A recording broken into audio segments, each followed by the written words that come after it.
Hello again there folks, Lone Adventurer here. Thank you very much for stumbling your way upon my channel and joining me for another adventure. This is part 2 of my playthrough of 2D6 Realm, which is an expansion, an overland exploration expansion for 2D6 Dungeon. If you haven't seen part 1 of this playthrough, there'll be a link up in the corner of the screen right about now and down in the description below, where I will also leave a link to my original 2D6 Dungeon playthrough if you want to see how that works, and there'll be links to where you can get yourself a copy of the game if you are so inclined. Now, if you've seen the previous part of this playthrough, you will know that it didn't go amazingly well. Our character Bane has been taken down to a mere 7 points of HP. Absolutely brutal. We lost our best throwing axe. I need to cross that off. Actually, I don't have a pencil. Let me just get a pencil. Alright, I've crossed that out and I have tidied up my health points and XP sections. Believe it or not, in our first video, all we did was go through one round. And I think we have, is it 6 rounds? Turns per round. So we've been through one turn of our first round. An awful lot happened in that turn. Now, looking at our options over here, it's pretty clear to me that we need to visit town, which we can only do once per turn. But we have 6 things that we can do, and we can only visit the town once, and it's pretty obvious to me that we need to do that right now. So we're going to turn to the original 2D6 Dungeon book, which has the town rules in. Okay, so if we visit town, we can heal up to full health points. So does that just automatically happen? I think I've been through this before. I'm feeling sort of deja vu. This is our second turn or round, whichever one it is. Visiting town, we heal back up to 40. And what else have we got going on in town? We could sell items, we could buy items. I'm not sure I want to do either of those things. Engraver, herbalist. Don't really want to think about that stuff right now.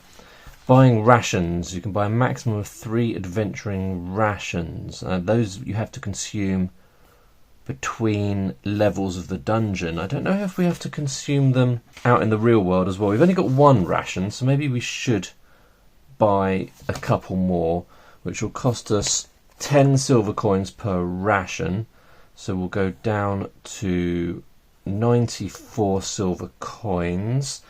I need to be careful because when you go out into the realm, you start tracking your money on a different sheet, and we'll only go back over to recording money on the main sheet when we go into a dungeon again. So that's 2 thingamabobs, 2 rations purchased. Did I write that down already? No, I didn't. So that takes me up to 3 rations. Anything else? Tavern exploits. We could do some kind of tavern hijinks.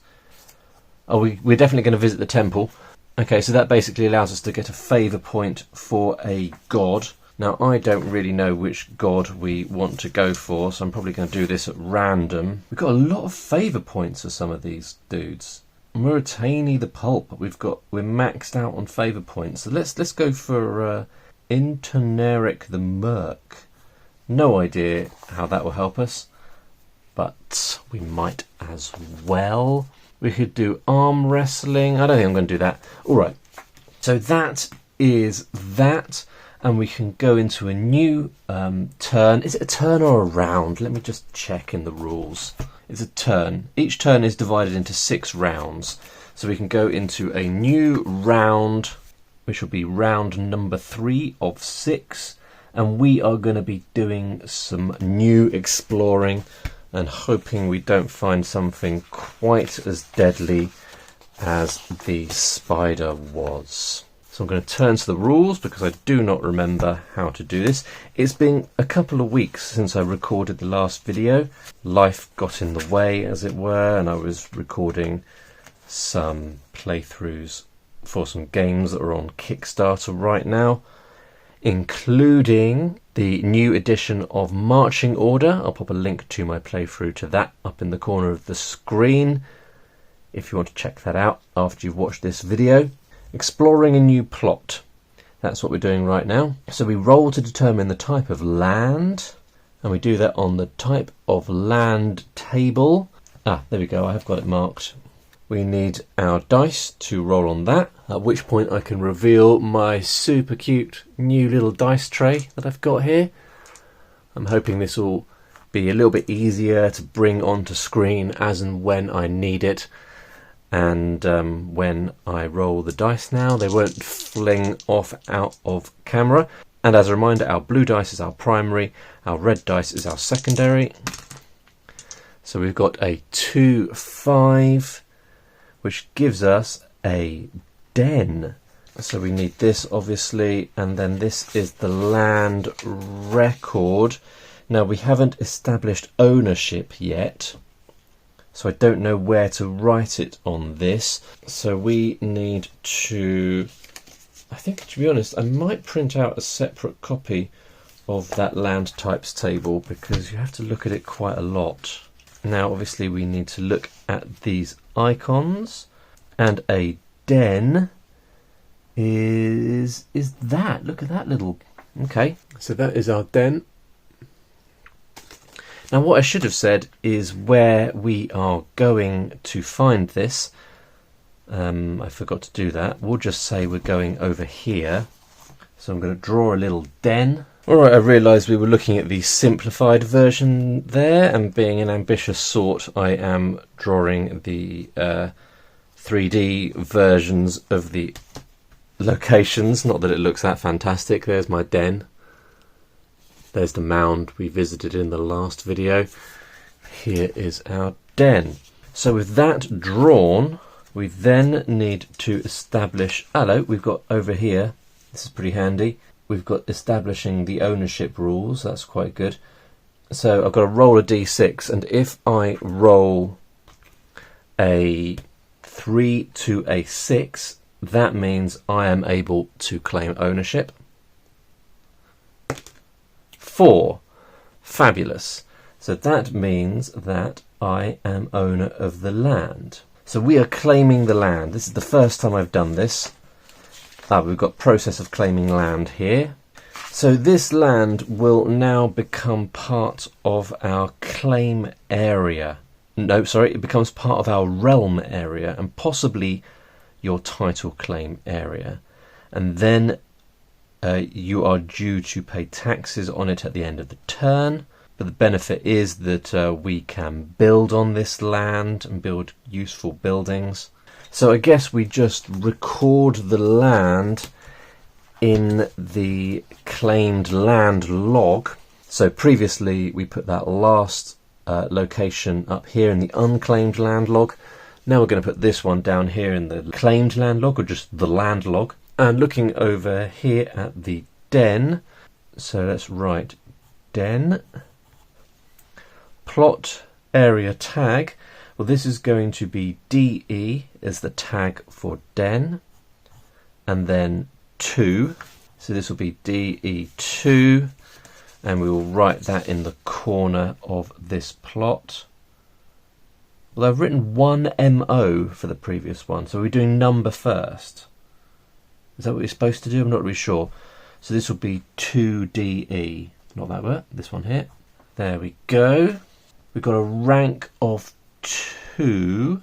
And then we might have a rank modifier, because a den is a unique location, which means we need to work out the base land type again. Right, so I think we need to turn to the main den exploration page. So that'll be in this big old chunky section here. Oh look, I've turned straight to it. Fantastic. Den, abbreviation DE, plot type unique, rank 2. We knew all of that. And now we can roll for exploration, which will allow us to finish up what we're working out here. Just looking, it says some of these say what the base land type is. This one, oh, it does say. Okay, all right, let's just roll. We're rolling 2d6 to see what event we are having here, what encounter. 6, 7, 8 gives us, firstly, the plot is shrubland. Built up against a tree is a makeshift structure which seems like a temporary shelter. As you approach, you pause as you think you see movement. Roll 1d6. Alrighty. 6. The structure simply collapses. You search it and find a small stash containing a piece of jewellery worth 2d6 gold coins and 3d6 silver in a pouch. Alright. That's alright. That's nice and straightforward. So at least we're not encountering some kind of horrific creature like we did before. Okay, I've switched over to a pen for this to make it a little bit more readable on screen. Changed the area tag to 2DE.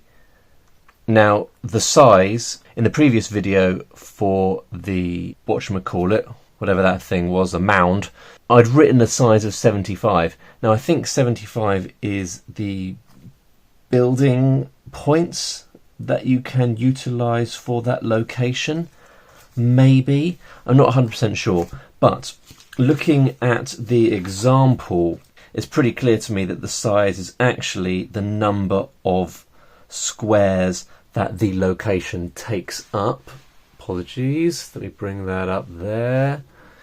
Here's the example, and you can see here the hills has got a size of 4, and the 2 unique locations have a size of 1, and also in the land type area they've written the type of land rather than unique, plus the base land. So over here I've written Den Shrubland. It's got a size of 1, a rank of 2.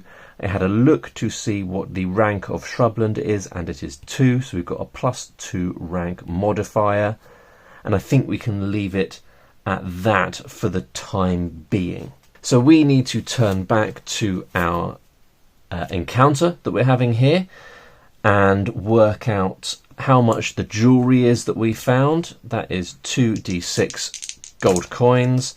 Lovely, so that's 10.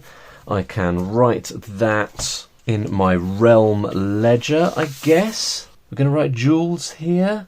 I'm not sure we do. We're writing gems here, so I think it'll be on the original sheet. And I've got an awful lot of small items. I mean, does it go under treasure? I'm not really sure. I'm going to write it under treasure for the time being. Jewel, 10 gold coins. And then we are also gaining 3d6 silver in a pouch.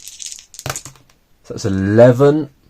So we've got 11 silver. Now that we can definitely add on to our realm ledger. So 11 silver takes us up to 105. And a spare pouch. Pouches can be handy. So I do tend to track pouches down here. We've already got 2 empty pouches, so we'll take that up to 3 empty pouches. Fabulous. I think that is the end of exploring a new plot. Yeah, it is. We've had the encounter. That's the end of exploring a new plot. So we can crack on and explore another one. Let's do that, shall we? So we need to turn to the land, types of land table. We need to roll 2d6. 3, 2 gives us grassland. So we've got our first area. So far we've only had unique types of land. This is our first area. So we need to have a think about the process of drawing an area. And again, I didn't say which way I was going. Let's go over to our map. Yeah, I probably should have said, but let's just say we're going to expand out to the east. I'll try and remember to start saying which way we're going. So we're going to go out this way. Grassland. Yeah, I can imagine that's what that looks like. I think I'll stick with the simple grassland. I prefer how that looks. Oh, we do need to do the claim, though. So let's see if we can claim the land. Whoa, yes, we can.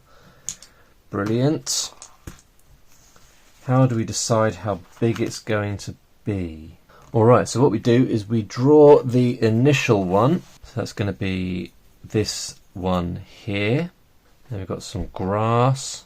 And then we're going to roll a d6 to see how many additional squares it takes up.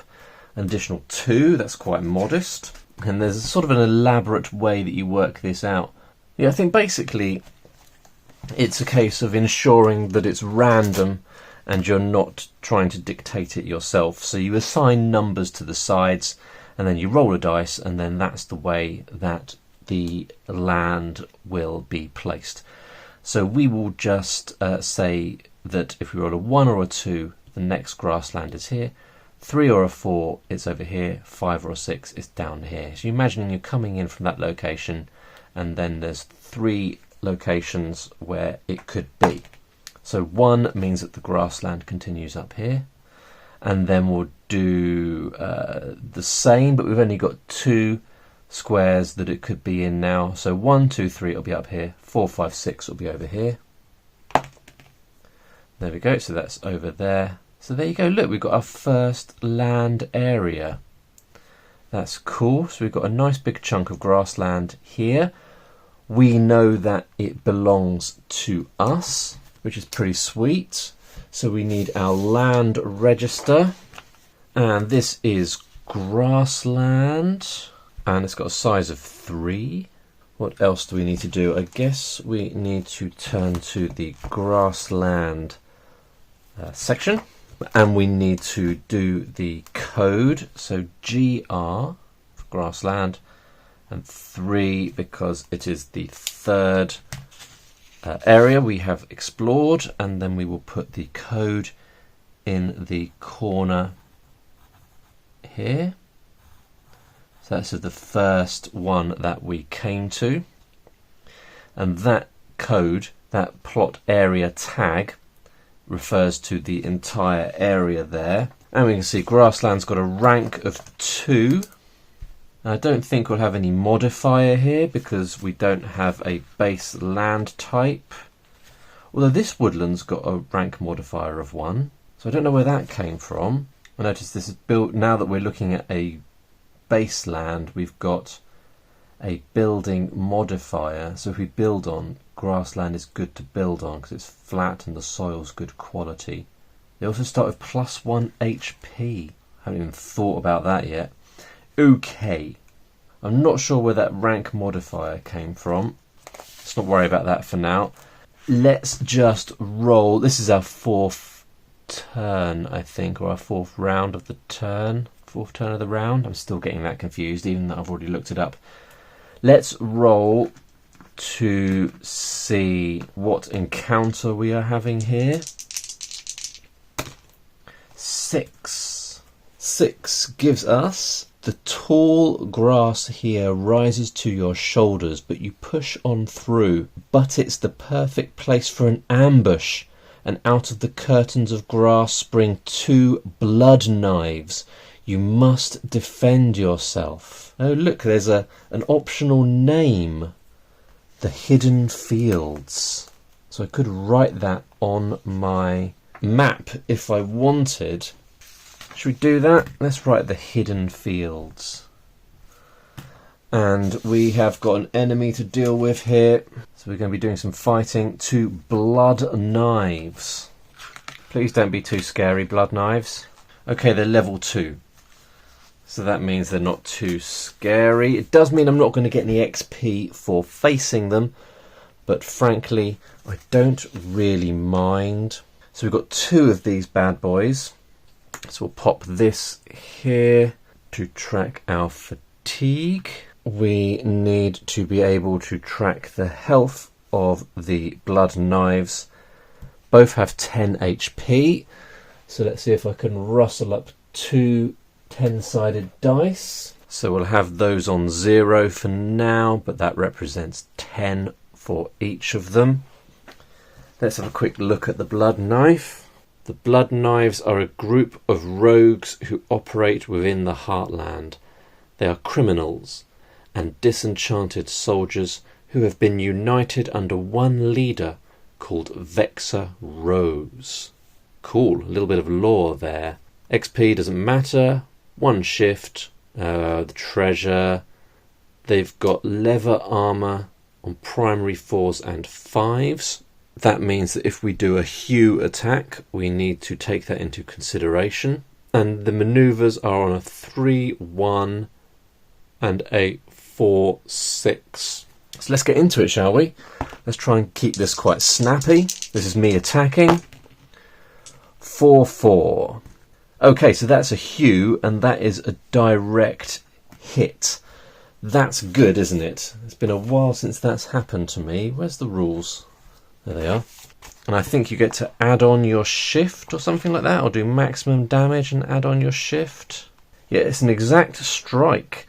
As a demonstration of your prowess and skill, it does more damage. You may add your shift points to the damage total, including fatigue, which we haven't got yet. Okay, so we have to roll for damage anyway, but then we add on fatigue. Not fatigue, sorry, we add on the shift. And my shift is 2. So this is a Hue, which is D6 plus 4. That's pretty big. 5 plus 4 is 9. Plus an additional 2 for my shift is 11. But of course, the leather armour on the primary 4s and 5s kicks in. So it's minus 2. So we're doing a total of 9 damage to one of the blood knife rogues. That's brilliant. Then they're both going to get to attack me. First one rolls a 6, 1. Not going to be able to do anything with that because they've only got a +1 shift at the moment, which is not much at all. Second one attacks and rolls a 6, 4. That's closer, but that's not going to allow the dagger thrust or the backstab. That's good news. On to round 2, and we do our attack. So I'm going to attack, by the way, the first one again, because I want to take out that enemy before I tackle the second one. And we've rolled a 1, 5, which is awful. Now with 2 shift, I don't think we can do anything with that. That is a solid miss. So on to the enemy attacks. 1, 5, that is nothing. And 2, 6, that is nothing. I mean, that's almost a backstab. If they had 1 more shift, that would be a backstab, but they don't, and it isn't. On to round 3 and our attack. 6, 3. What can we do with that? Surely something. I don't think we can, though. We would need 3 shift to get that to a Hue. Oh, that sucks. Okay. Then they attack. First one, 4, 1. Ooh, they can do a dagger thrust. So the first enemy can use their 1 shift to change that to a 3, which means they do a dagger thrust, which is D6 minus 1 damage. My leather breastplate, the dice set on that is 6, 1. I need to remind myself how armour works. Alright, so having a 2 dice set there means that I block on primary 6s and secondary 1s, I believe. This is a secondary 1, so I can do minus 1 damage.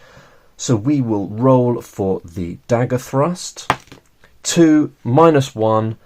Minus 1 for my damage is 0 damage. That's good news. Then the other one attacks.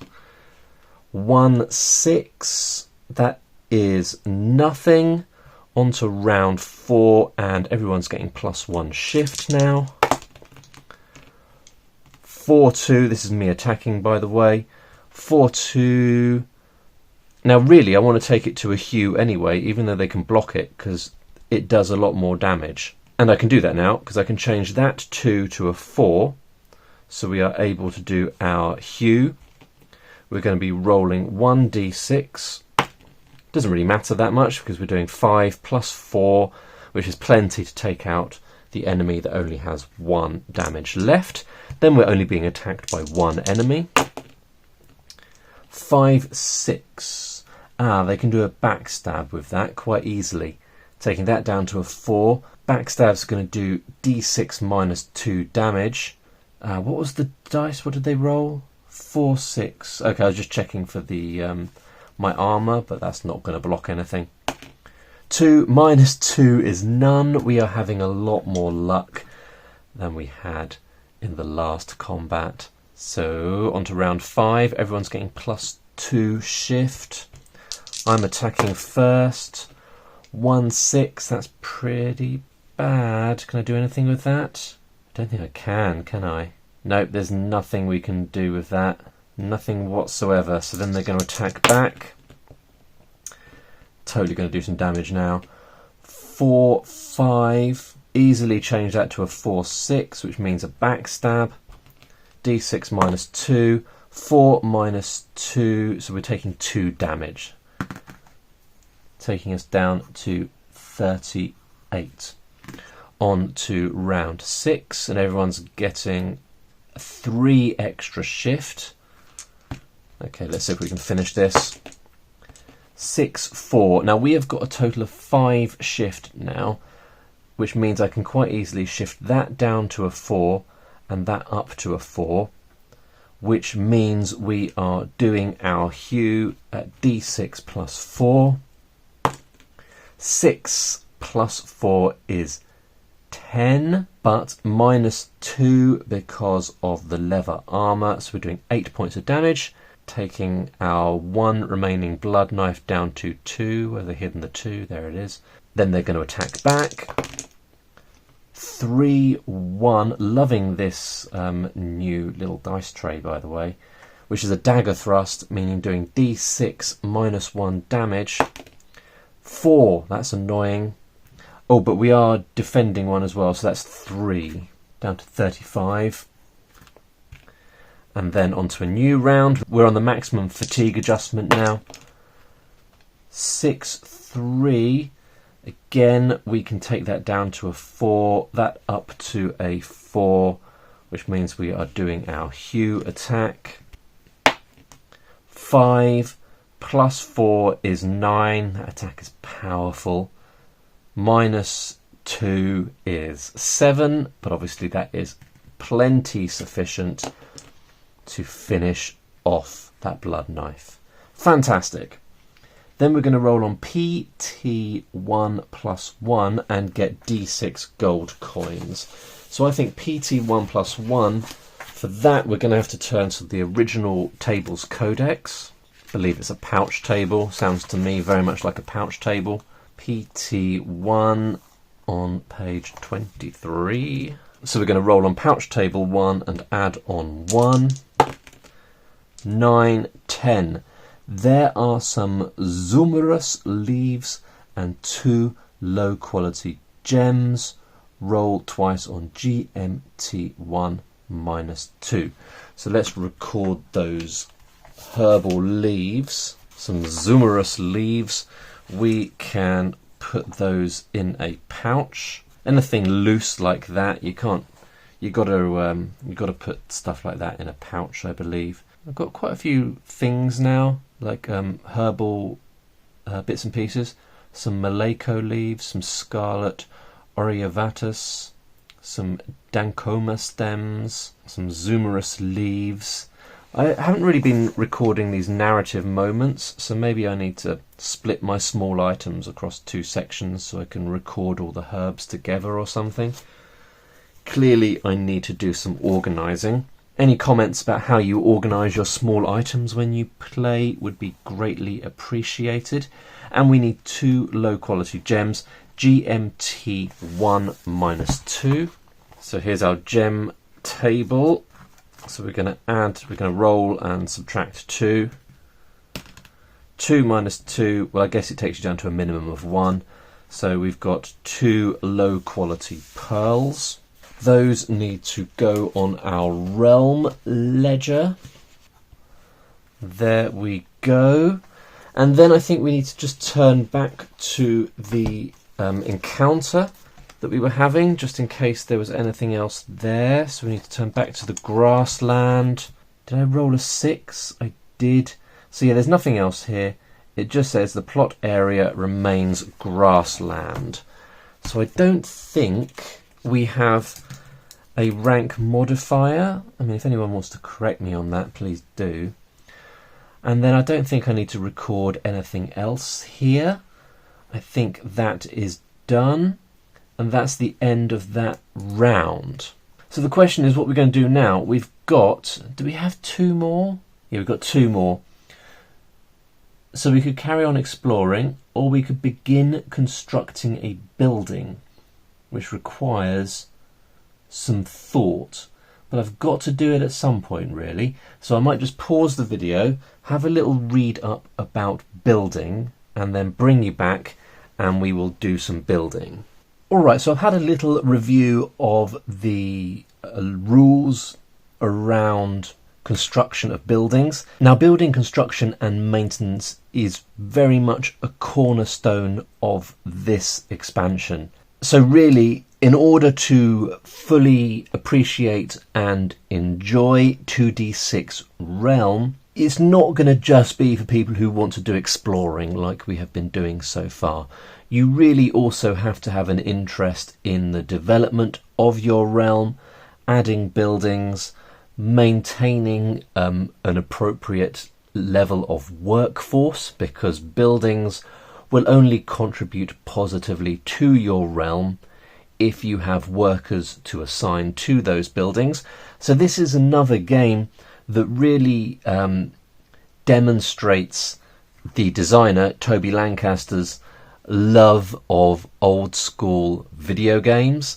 This in particular, and if Toby's watching, he might be able to confirm that this is a touchstone for him, reminds me of the old PC games Settlers, where you had to sort of start up a little village, send your settlers out to mine stone and to cut down trees, and then you gradually added new buildings, and you had to have settlers working in those buildings.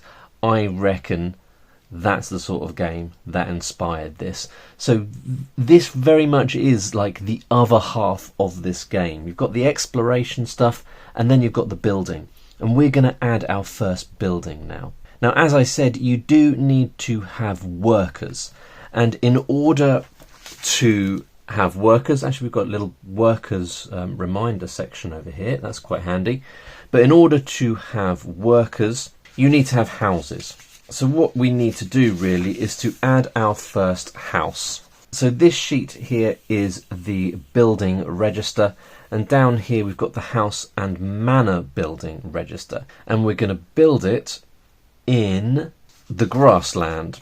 Now we could build it in the grassland, in the hidden fields, or we could build it in the, or nearby the, whatever that place was. What was that called? The den.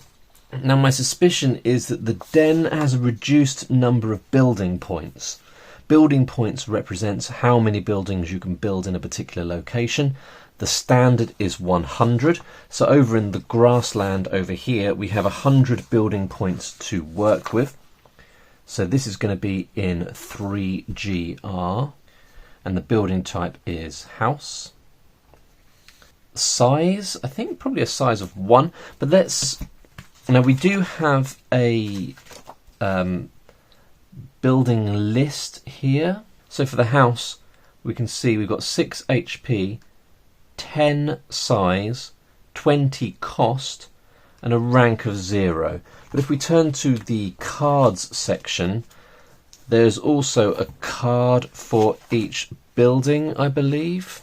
So that can be before the monsters. So a house is a simple dwelling that provides one family a home. So a house will give us 2 workers that we can then assign to other buildings that we want to build, like a farm, for example, or an engraver's workshop, or a fishery. HP 6, size 10, we knew all that already. Plot rank modifier 0, requires nothing. Plot requirements none, benefit it provides 2 workers, and then we've got some upgrade rules as well. So not much we need to know for that. So I guess it's a size of 1. Nope. The size was 10, wasn't it? Because that is subtracted from our building points available for this grassland. So that's interesting.